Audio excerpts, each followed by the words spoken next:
Hi, my name is Kimberly Branch. I'm here with Chris Paulitz from the FSI, who just did a fantastic presentation all about the DOL, the regulatory environment, and what financial advisors have to look forward to.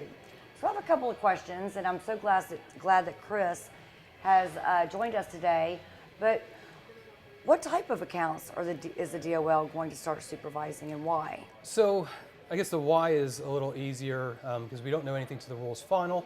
But the why, I think it was summed up a few years ago by DOL, and they said advisors are like roofers and plumbers, and you don't know what they're doing when they're on your roof or under your sink.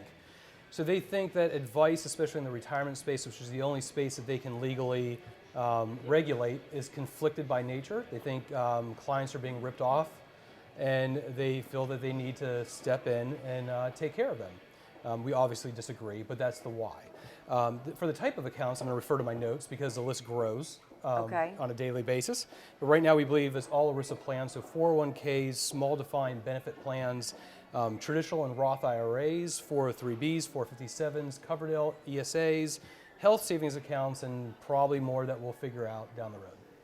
Wow, that is a long laundry list.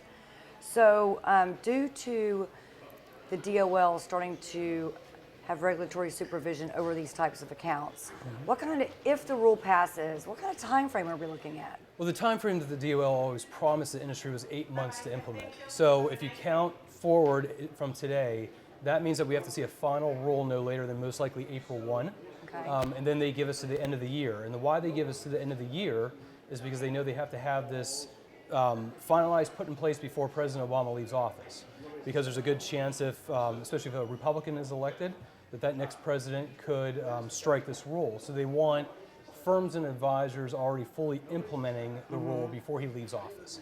But on the implementation phase, we really just don't know. We are hearing rumblings. We were just in the Office of Management and Budget with DOL yesterday, and we hear that there could be a staggered implementation. So they may say, come January 1, 2017, you have to do this, and then a year later you have to do this. Okay. But we're just not sure, and we won't know until the rule's final.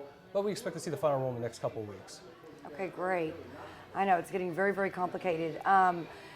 So during the presentation that you did today, you gave financial advisors, a laundry list again of things that they should be thinking about right now, implementing within their practice to prepare for the ruling.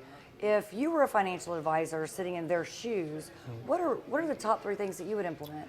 Well, I'd say, there's a few, and I'd say, first of all, I won't count this as one of my 3, but I'd say accept that this rule is coming. There's too many advisors who either don't have a clue what this rule is about, or they're following news stories that see Congress trying to do something.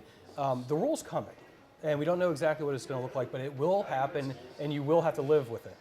So accept that it's coming.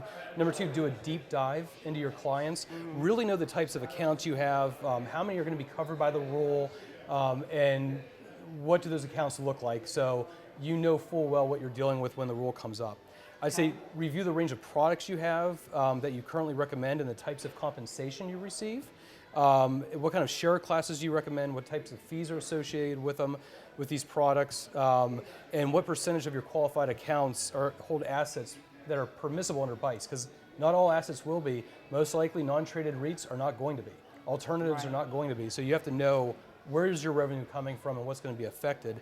I'd also say put together a plan to start educating your clients on this rule and its impacts, so you're ready, if they start picking up on it, you know what you're going to tell them. And then I'd say, I'll get in a cheap plug here. We're having our first ever FSI forum called Navigating a Post-DOL Fiduciary World. It's going to be in Dallas, September 25th through the 26th. And that's where financial advisors and firm executives from around the country are going to come together. We're going to talk about how to implement this rule into practice. We're going to talk about how to explain the changes to your clients, how to best serve your clients under this new rule, and how to really move forward under this rule and be able to network and talk to each other, to your peers, about what they're doing as well. So I think September 25th through the 27th, or through the 26th in Dallas is going to be an important time right before that rule has to be implemented.